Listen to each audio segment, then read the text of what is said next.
lagi rame soal si Loli ya, anaknya Nick Mir ya.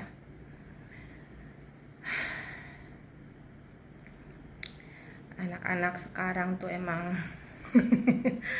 boleh dibilang pada ajaib ya. Makin kemari anak-anak sekarang tuh makin pada ajaib, pada luar biasa. Karena mungkin lagi hamilnya kita makan yang instan-instan mulu kali ya, banyak yang instan ya, mie segala macam jadi beda. Tambah didikan kita juga kan lebih lembek daripada zaman orang tua kita dulu ya, mendidik mereka.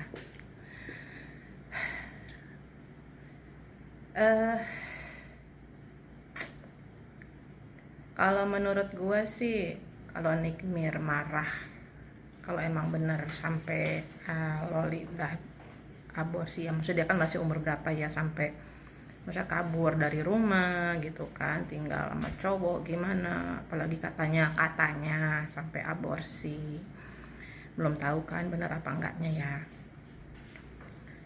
Ya nggak usah Nick Mir, ibu gua aja bapak gua aja kaget waktu gua juga hamil duluan di umur 16 tahun gitu kan.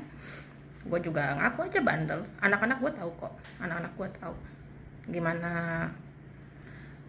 proses gua punya anak-anak itu. Gua cerita sama mereka gitu kan. Wajar lah, gua aja dulu sampai digampar bapak gua, ditendang sama bapak gua pas tahu hamil gitu kan. Wajar lah Nick Mir kayak begitu, apalagi dia sampai parah ya, duitnya habis-habisan gitu kan, gimana ya, wajar lah.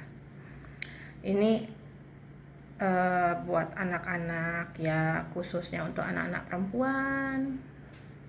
Gue nggak terlalu banyak ngomong soal laki-laki karena gue bukan laki ya. Dari kemarin gue lebih banyak ngebahas anak perempuan ya, soal cewek keturunan Chinese ya, keturunan Tionghoa yang ditarik sama laki-laki muslim gitu kan, apa segala macam. Karena gue perempuan, jadi gue lebih ngerti lah, lebih tahu daripada soal laki-laki. Untuk anak-anak cewek ini, tolonglah gue kasih tahu, kalian itu boleh suka dengan siapapun, tapi dari pengalaman gue pribadi ya, sampai hari ini, kalau kita maksain kita menikah dengan laki-laki yang kurang disukai, tidak disetujui, apalagi nggak disenengin sama orang tua kita, khususnya ibu, biasanya akan ada aja masalah rumah tangga kita tuh. Masalahnya itu ya bisa ribut terus, tahu-tahu ntar baru berapa lama nikah kita ditinggalin. Ya banyaklah kasusnya, kita diperlakukan nggak baik sama mertua, sama ipar, dan lain-lain. Dimana kita juga malu dong kalau cerita ke orang tua kita, karena kita udah ngelawan. Karena kan kita pasti mikir, ntar pasti si mama bilang, kan udah gue bilang lu jangan kawin sama dia, lu nggak mau denger gue. Pastinya kan kita mikirnya kayak gitu ya. Jadi kita akan pendam masalah rumah tangga kita. Nah,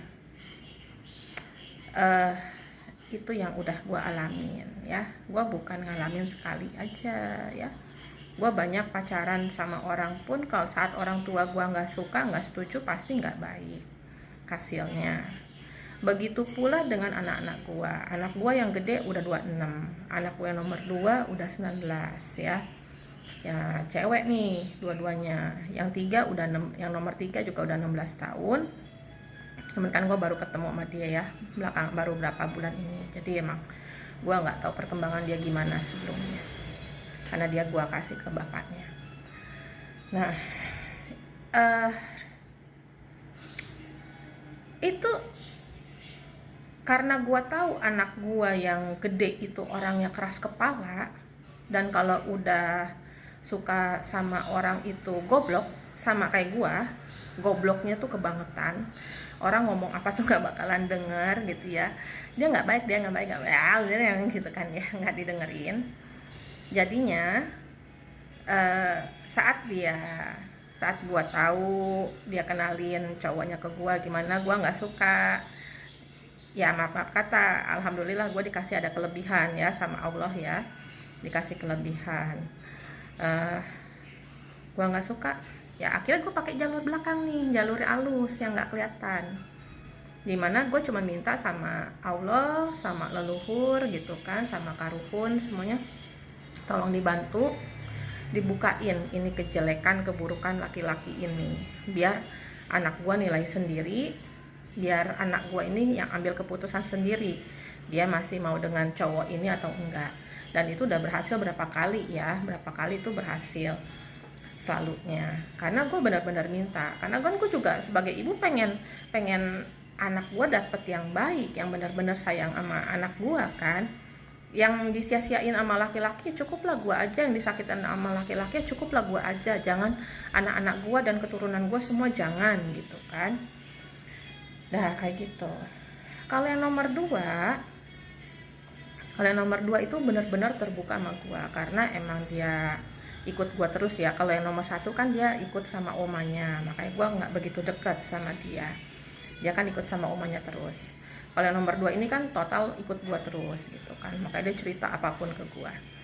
Dari masih sekolah itu dia kalau suka sama cowok aja, atau ada cowok deketin dia kirimin fotonya, dia kasih lihat fotonya, ma ini orangnya gimana, ma ini orangnya gimana, menurut mama ini gimana, oke enggak gitu kan. Dan gue cuman bilang kayaknya orangnya, karakternya kayaknya gini gitu kan. Ya lu liatin aja deh, bener nggak yang gue bilang gitu kan. Ya kalau yang gue bilang benar, kalau lo nggak suka ya udah terserah lo, itu keputusan di lo gitu kan. Yang penting gue ngasih tahu kira-kira ini orangnya, sifatnya, karakternya, kelakuannya kayak gimana, pilihan ya tetap di tangan lo, gue bilang. Jadi gue tuh sama anak tuh bener-bener terbuka banget lah, open minded banget. Karena gue juga kan pacaran dulu diem-diem umur 12 tahun ya, diem-diem, kalau nggak bapak habis gue, bapak gue bisa diapain tahu lah kayak gitu. Nah, jadi kan karakter anak ini beda-beda.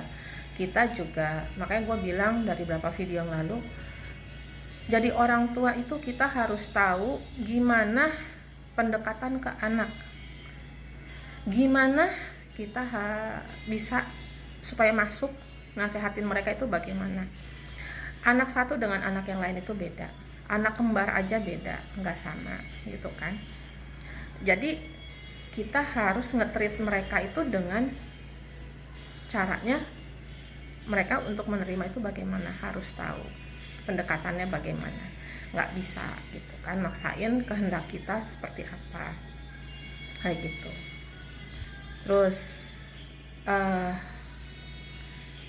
untuk khusus ke ibu, ini gue bilang untuk khusus ke ibu, bukan karena gue juga ibu ya, bukan ya, tapi ini dari pengalaman pribadi gua. Kalau emang lu mau lancar rezeki lu benar-benar mau, pokoknya benar-benar ada aja lah.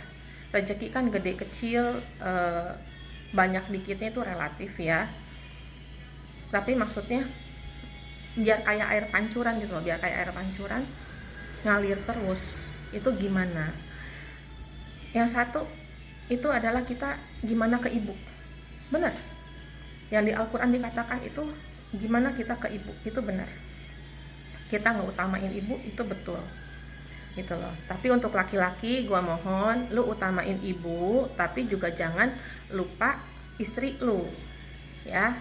Istri lu juga lu ada kewajiban untuk ke istri lu ya. Jadi udah kebagi nih, tadinya 100% ke ibu lu, ini udah nggak bisa gitu loh. Lu udah nggak bisa, kayak bisa 50-50 bisa lah, 60-40 ibu sama istri lu bisa kayak begitu. Nggak bisa lagi full buat ibu lu, nggak bisa. Dan para ibu juga harus ngerti, anak itu kalau udah nikah bukan sepenuhnya lagi milik kita. Nggak bisa kita gaji anak harus ke kita karena kita yang gedein gini, nggak ada. Anak itu bukannya